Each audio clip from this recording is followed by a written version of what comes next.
Baada ya ziara ya viongozi wa chama cha DCP katika eneo bunge la Kinangop, mvutano wa kisiasa umeendelea kushika kasi huku viongozi wakijitokeza barabarani kupinga matamshi yaliyotolewa.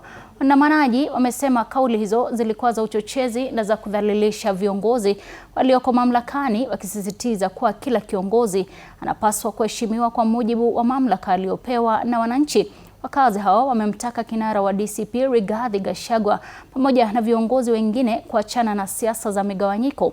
Wameonya dhidi ya kutumia madhabahu kueneza siasa za chuki na kusisitiza kuwa umoja na heshima kwa viongozi ni msingi wa mshikamano wa kijamii.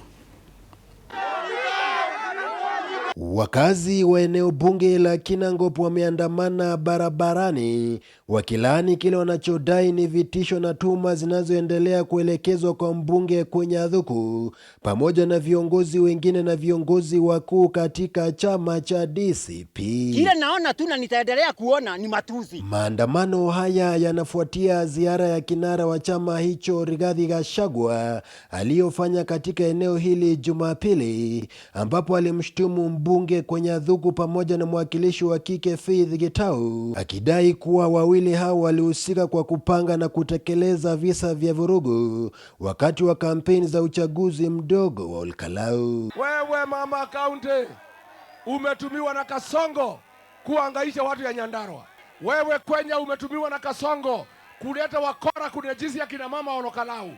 Wewe ni msaliti wa jamii yetu, na mimi leo nauliza watu ya Kinangop wahakikishe umeenda nyumbani pamoja na Kasongo. Hata hivyo, wakazi wamepuuza madai hayo, wakiyataja kuwa propaganda za kisiasa na zisizo na msingi, wakisema wabunge wao walichaguliwa kwa misingi ya maendeleo na wanastahili heshima. Sisi tunataka mwenye yako tunaheshimia, mheshimiwa yenye tuko naye Kwenyathuku ndiye amekalia kiti kwa sasa, na hatumupigi kwa sababu maendeleo yenye ametuletea kutoka kwa serikali tunaiona. Kama kazi ni kupanda kwa gari, hata sisi tuko na magari tunaweza panda juu.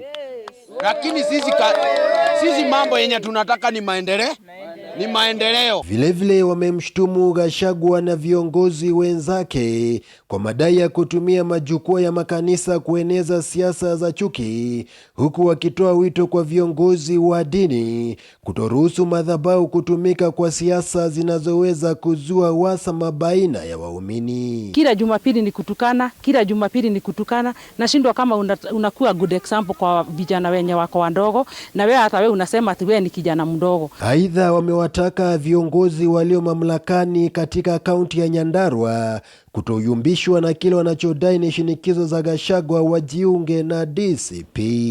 Laban Muhinda, TV 47, Nyandarua.